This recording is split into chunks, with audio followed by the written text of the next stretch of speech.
Good morning, traders. Today is the 29th of October. My name is Neville Hornsey, market as for YouTrading. Today I'll be looking at the Swiss franc, the US dollar, and gold. As always, I like to start with the currency heat map. And we see here that the New Zealand dollar is currently the weakest across the board, closely followed by the euro. One of the strongest pairs is the Swiss franc and the Canadian dollar. If we go to the ActivTrader platform, the reason we're looking at the US dollar versus Swiss franc today is because 88% of traders on this platform are bullish the USD versus the Swiss franc.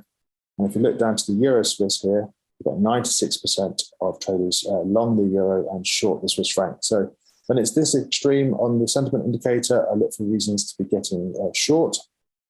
But also when it's the Swiss franc, that's a safe haven currency, I like to look to see what gold's doing because that's also deemed a safe haven as well. So looking for reasons to get short the euro versus the Swiss franc.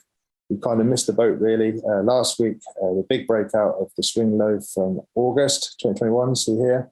And then we just had a big continuation this week. Looks like we're going to take the swing low from July 2020 and then probably head down to the 1.052 and this demand level here from May 2020. If you look at the Swiss franc versus the US dollar, USD Swiss franc's been trending higher since June 2021. But we have been also creating this ascending trend line. And we've got 4 touches of this trend line. Yesterday we touched it and today we broke through. So I'm looking to see if this can continue lower. There's a double bottom here from August. Maybe some liquidity under there. We could get some buyers come back in either to test the breakdown of this trend line or maybe go up to the 200 period moving average. The 20 to 50 might come back down by then as well. So looking for a bit of a pop down, then some sort of test of the breakout level, and then ultimately come down and test the 0.93 and this demand level from August 2021. So that's how I'm looking to sort of short US dollar versus Swiss franc, just looking for a breakout, retest, continuation lower. But as I said, the Swiss franc is a safe haven, and we should also look at gold.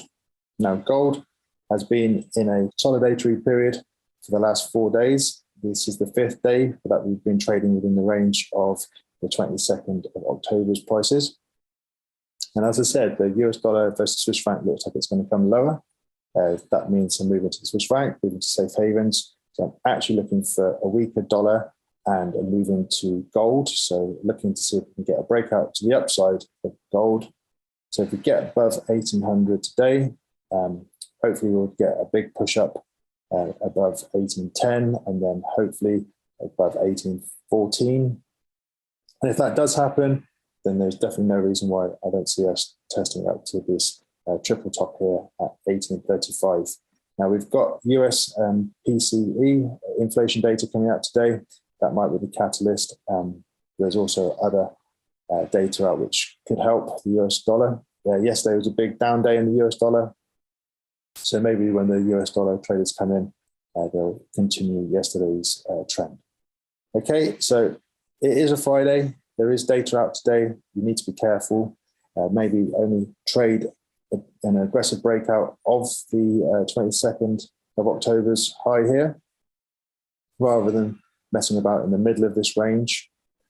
But yeah, looking for upside potential in gold. And if you'd rather just trade the currencies, looking for a breakdown in the USD versus the Swiss franc for, like I said, a retest and continuation lower down to 0.9. Yeah. All right. I hope that was interesting and useful, and I'll catch you next week.